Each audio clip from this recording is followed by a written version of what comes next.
1896 жылы Лев Толстойдың «Буратино» шығармасын Мұхамбети Ахмет Төре аударып, режиссер Нұрқанат Жақыпбаев сахналық нұсқасын жасады. Содан бері ағаш кейіпкер қазақша сөйлеп, көрерменнің сүйікті қойылымдарының біріне айналды. Жақында қойылым қайта жаңғырды.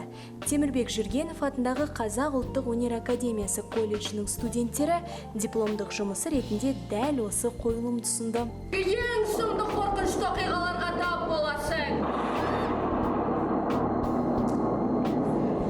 Менің дүниедегі ең жақсы көретін нәрсем ең сұмдық қорқынышты оқиғалар.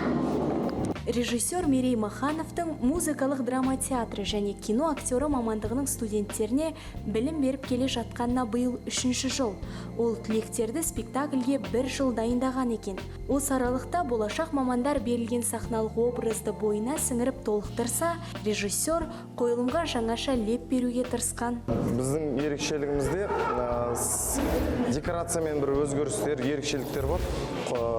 Қосқанымыз, сондай-ақ қазіргі заманауи әндермен араластырып, кішкене жаңартып, тағы да басқа қызықтарымыз бар. Оны енді спектакль барысында көре жатарсыздар. Студенттердің дипломдық жұмысын Қазақстан Республикасының еңбек сіңірген қайраткерлері Дулық Ақмолда, Азамат Сатыбалды, сондай-ақ Ерлан Кәрібаев бастаған ұстаздар ұжымы бағалады. Комиссия мүшелері шәкірттердің актерлық шеберлігімен қатар, балалардың ішкі табиғатына сүйене отырып шығарма таңдаған режиссер жұмысына да оң бағасын берді. Қазір ертегі алынып отқаны құптарлық нәрсе, өйткені ертегі арқылы біз жас актерлардың, сол мамандықпен жұмыс жасағысы келетін жасөспірімдердің өзіне тән, өзіндік жас ерекшеліктеріне сай шығармасымен олардың барынша мүмкіндігін ашуға толыққанды мүмкіндік барды.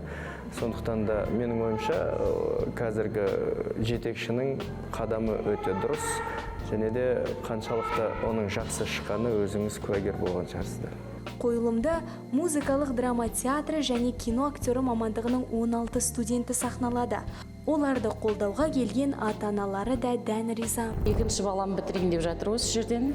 Бұл Ақбота деген қызымыз Буратино деген спектакльді қояды. Бүгін басты рөлде Мерей Махановтың шәкірті, өзі әу баста сол ағайы таңдаған кезде Буратиноны көрдім деп осы қызды алған болатын. Енді сол күнге де жеттік. Міне бүгін кішкене толқып тұрмыз. Әшейінде кешігіп жүретін адам бүгін 1 сағат ерте келіп алдым. Енді балалардың бәріне сәттілік тілейміз. Ұстаздарының үмітін ақтасын. Құдай қаласа спектакль өз деңгейінде, жоғары деңгейде өтсін деп тілейміз. Бұл түлектердің үлкен сахнада ойнаған толыққанды тұңғыш қойылымы. Десе де, студенттер ерекше дарынымен және қимыл қозғалысымен көрерменді баурай алды. Қарабас,